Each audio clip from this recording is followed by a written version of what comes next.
ఇప్పుడు డబ్బిచ్చేటోళ్ళని మింగ ఓట్లం మెట్టోళ్ళని మింగ 5 ఏళ్లకు అమ్ముడు పోయే గొర్రె మందల్ని మింగ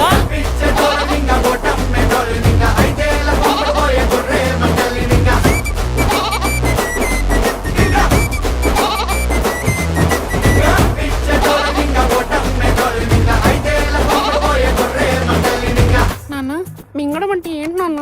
ఇప్పుడు డబ్బులు తీసుకుని ఓట్లు అమ్ముకున్న వాళ్ళందరినీ నమ్మిలి మింగేయాలన్నమాట. నమ్మిలి ఓకే నాన్న.